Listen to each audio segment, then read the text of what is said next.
Hello students, vocabulary part 18 की बात कर रहे हैं।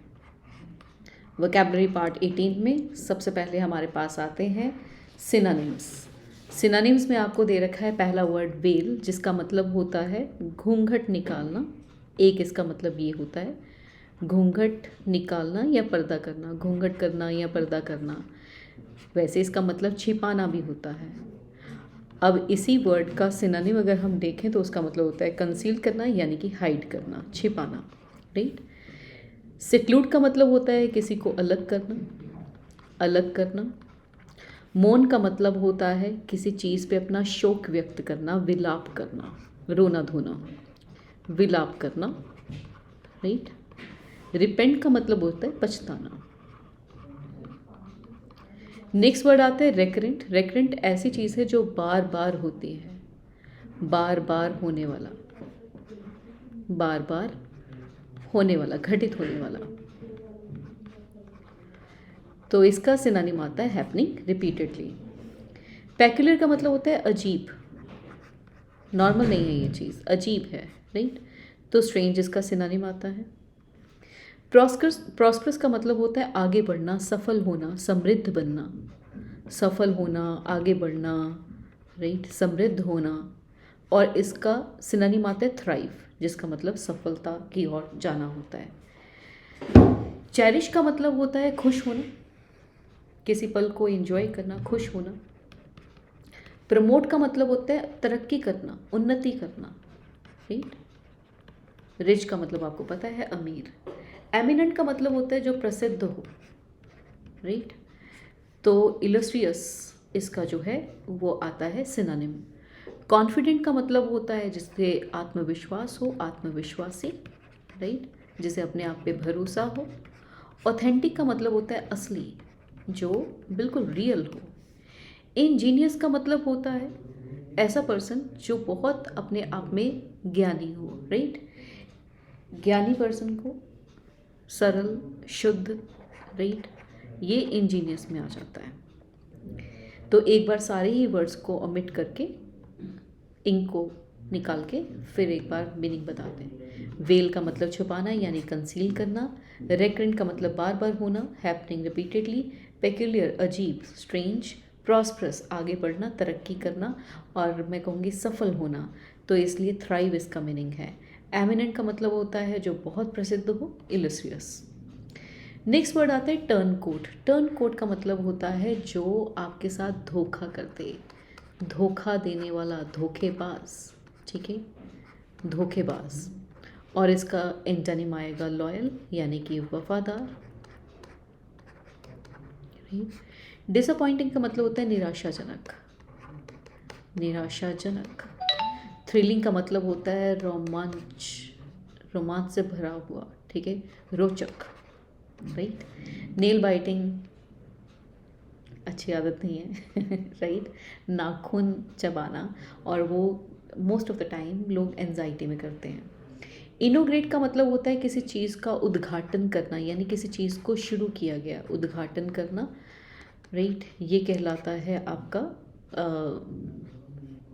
इनोग्रेट करना। एंटोनिम आता है टर्मिनेट करना, यानी किसी चीज़ को बंद करना, बंद करना, टर्मिनेट करना। इनकलकेट का मतलब होता है किसी चीज़ को का ज्ञान देना ताकि आप उसको समझ पाएँ, यानी इसे एजुकेट करना भी कह सकते हैं, टीच करना भी कह सकते हैं, यानी कि बातों को समझाना भी कह सकते हैं। तो इनकलकेट करना यानी समझाना, राइट। फैसिलिटेट करना यानी सुविधा देना, सुविधा प्रदान करना। मेलियोरेट का मतलब होता है किसी के दुख दर्द को कम कर देना, किसी चीज़ को सरल बना देना, ठीक है। तो यानी यहाँ पे यही लिख देते हैं कि दुख कम करना, कम करना, राइट। एम्बेलिश का मतलब होता है किसी चीज़ को संवारना, सजाना, ठीक है, उसे और बेहतर बनाना। एंटोनिम आ जाएगा स्पॉइल करना, यानी बिगाड़ देना, बिगाड़ना, राइट। डिसऑनर का मतलब होता है किसी की बेइज्जती करना, ठीक है, निरादर करना, निरादर, दर, राइट। डिमोलिश का मतलब होता है गिरा देना, कोई बिल्डिंग गिरा देना, ठीक है, तो वो उसे बोलेंगे डिमोलिश कर दिया। डिटेस्ट का मतलब होता है घृणा करना, नफरत करना, राइट। एंड एंटोनिम आ जाएगा लाइक करना। इंटेंशनल का मतलब होता है जो काम जानबूझ के किया गया हो, जानबूझ के काम करना, जानबूझ कर काम करना प्लानिंग के साथ। एंटोनिम आ जाएगा एक्सीडेंटल। एक्सीडेंटल यानी कि जो काम बिना सोचे समझे हो गया, ठीक है, अचानक हो जाना, अचानक हो जाना। कॉन्सेंट्रेटेड का मतलब होता है सावधान होना, ठीक है, बहुत सूझबूझ होना, ठीक है। कॉन्सेंट्रेटेड सोच समझ के करना, सोच समझ कर। डिसाइडेड का मतलब भी सोच समझ के हुआ, तो एंटोनिम एक्सीडेंटल बनता है। इसको सारी इंक मैं पर इरेज कर रही हूँ। टर्न कोट यानी कि कोई बंदा बेईमान है, एंटोनिम आ जाता है लॉयल। इनोग्रेट करना, किसी चीज़ की शुरुआत करना, उद्घाटन करना, एंटोनिम आ जाता है टर्मिनेट करना यानी बंद कर देना। एम्बेलिश का मतलब सजाना, संवारना, एंटोनिम हो जाता है स्पॉइल करना यानी बिगाड़ देना। डिटेस्ट का मतलब किसी से नफरत करना, एंटोनिम आ जाएगा लाइक करना। इंटेंशनल होता है जानबूझ के की गई चीज़, एंटोनिम आ जाता है एक्सीडेंटल यानी कि अपने आप से हो गया, सोचा नहीं था। नेक्स्ट आता है one word substitution. One word substitution में the history of Asian civilisation, sorry the study of Asian civilisation, ये कहलाती है हिस्ट्री। एंथ्रोपोलॉजी जो होती है ये मैनकाइंड की स्टडी है, राइट। मैनकाइंड की स्टडी है जहाँ पे हमें दिखते हैं प्रिमिटिव मैन होते थे, ठीक है, वो जंगलों में रहते थे, फिर कैसे उन्होंने एग्रीकल्चर स्टार्ट किया, फायर के इन्वेंशन, ये सारी स्टडी जो है वो एंथ्रोपोलॉजी की स्टडी है। एथनोलॉजी जो है ये स्टडी है कंपैरिजंस की, ठीक है, कि कहाँ पे कौन से लोग हुआ करते थे और वो क्या किया करते थे, राइट। फिर आर्कियोलॉजी स्टडीज़ किसकी है, ऑब्जेक्ट्स की स्टडी है, जो पुराने पुराने ऑब्जेक्ट्स मिलते हैं, ठीक है, खुदाई करके दिखती है पूरी पूरी यहाँ पे एक सिटी बसी हुई थी, तो ये आर्कियोलॉजी की स्टडी होती है। लेकिन एशियन सिविलाइजेशन की स्टडीज़ हिस्ट्री कहलाती है। An animal story with moral कहलाती है फेबल। वैसे देखा जाए ये सारी ही स्टोरीज़ हैं और सारी ही मॉरल स्टोरीज़ हैं। अब जैसे टेल है, ये एक मॉरल स्टोरी है, राइट। एंड एनेक्डोट जो है एक short witty and I must say humorous story है, ठीक है। ऐसी स्टोरी जो एक हास्य वाली है, ठीक है, हास्य कथा आप कह सकते हो। पैराबल होती है स्टोरी ही, लेकिन ये स्टोरी कहाँ से है, इसका ओरिजिन है बाइबल से, तो बाइबल की स्टोरीज फ्रॉम बाइबल, ठीक है, ऐसे आप लिख सकते हैं। A thing likely to be easily broken, ऐसी चीज़ जो जल्दी ही टूट जाए, ब्रिटल, ठीक है, बड़ी ब्रिटल कांच जैसे होता है, ठीक है, तो वो टूट जाता है, तो that is what we call easily broken. Vulnerable होता है नाजुक, एक ऐसी चीज़ जिसको नुकसान पहुंचाया जा सकता है। फ्लेक्सिबल होता है लचीला, ठीक है, जिसमें लचक हो। डेलिकेट होता है अगेन नाजुक, राइट। बॉडी ऑफ सिंगर्स कहलाती है कोयर। कोयर यानी कि गाने वाले लोग, गाने वाले लोग जो गाना गाते हैं, ठीक है, वो कोयर में गाना गाते हैं, एक साथ गाना गाते हैं। इस कोयर का मतलब होता है नारियल का रेशा, नारियल के जो बाल होते हैं ना उनको भी कोयर कहते हैं, नारियल का रेशा, राइट। कॉरम होता है एक छोटा सा ग्रुप जो कोई डिसीजन लेता है, ठीक है, ग्रुप टेकिंग डिसीजन। आप जैसे पंचायत में होते हैं ना, पंच होते हैं, वो जो है डिसीशंस लेते हैं, तो वो कॉरम एक तरह का। नेक्स्ट आता है क्वायर। ये ना एक छोटी सी बुक होती है, जैसे आपने देखा है कि हनुमान चालीसा है, छोटा सा है ना, तो उसको कॉपी को आप रख सकते हैं, पढ़ सकते हैं, तो दैट इज़ आप ये कह सकते हैं कि छोटी सी नोटबुक होती है, ठीक है। नोटबुक भी नहीं मैं कहूँगी ये छोटी सी एक बुक होती है जो तकरीबन 25 पेजेस की होती है।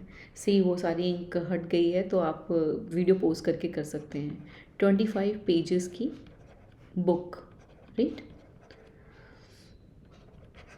नेक्स्ट आता है वेरी ड्रामेटिक, दैट इज़ हिस्ट्रॉनिक, जो थिएटर, जिसमें आर्ट हो, थिएटर हो, ड्रामा हो, दैट इज़ हिस्ट्रॉनिक। नेक्स्ट हरसूट आता है जिसमें बहुत ज़्यादा बाल हों, ऐसे बहुत सारे जानवर हैं जिनके बहुत ज़्यादा बाल होते हैं, ठीक है, तो हम बालदार कह रहे हैं इसको, यानी आप बस समझ लीजिए कि इसमें बहुत सारे बाल हैं।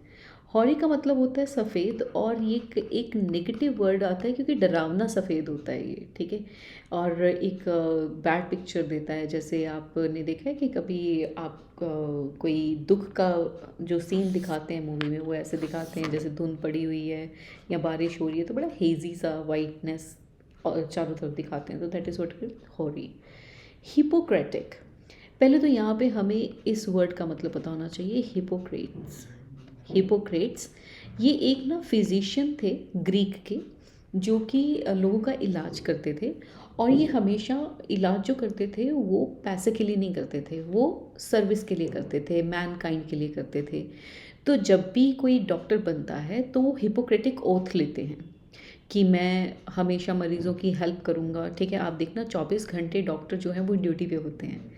आपने देखा होगा कि केमिस्ट भी जो हैं वो 24 आवर्स, अगर उनका घर वहाँ पे है तो वो आपको दवाई दे सकते हैं। तो ये कहलाते हैं हिपोक्रेटिक इज़ काइंड ऑफ कि आप एथिकली एक ऑथ लेते हैं, तो वो हिपोक्रेट से जुड़ा हुआ है, राइट। मैं सारी इंक एक बार रब करके फिर आपको आंसर्स बताते हैं। So study of Asian civilisation history, animal story with moral, fable, right. The greedy dog याद है, fable. Thing easily broken, brittle, body of singers, choir, very dramatic, histrionic, right. Next आता है आपके पास idiom and phrases. To feel like a fish of water, out of water, very uncomfortable, right. When you don't like the place you are, where you are, तो that means you feel like fish out of the water. At 11th hour, मतलब last moment पे कोई काम करना। Eight 11th our, last moment पे काम करना। To burn one's finger, to burn one's finger that means आपको फाइनेंशियल लॉस हुआ है। To add fuel to the fire, incite करना यानी कि प्रोवोक करना, भड़काना, राइट। इंसुलेट होता है अलग करना, अलग करना। इनिशिएट होता है किसी चीज़ को शुरू करना, प्रारंभ करना, ठीक है, मैंने प्रारंभ करना, ठीक है। इन्वेस्टिगेट किसी चीज़ की तफ्तीश करना, किसी चीज़ का की जांच करना, ठीक है, जांच करना। To bring to the light यानी कि आपने किसी चीज़ को क्या किया है, रिवील किया है, खुलासा किया है। रिवील करना यानी कि खुलासा करना, राइट। कंसील छिपाना होता है, ठीक है। अपील करना यानी कि रिक्वेस्ट करना, विनती करना।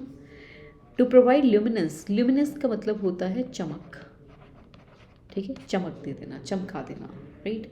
तो ये तो था वोकैबुलरी का सेक्शन। एक बार मैं फिर से सबके मीनिंग एक बार बताती जाऊँ। Feeling fish like fish out of water, that means you are feeling uncomfortable.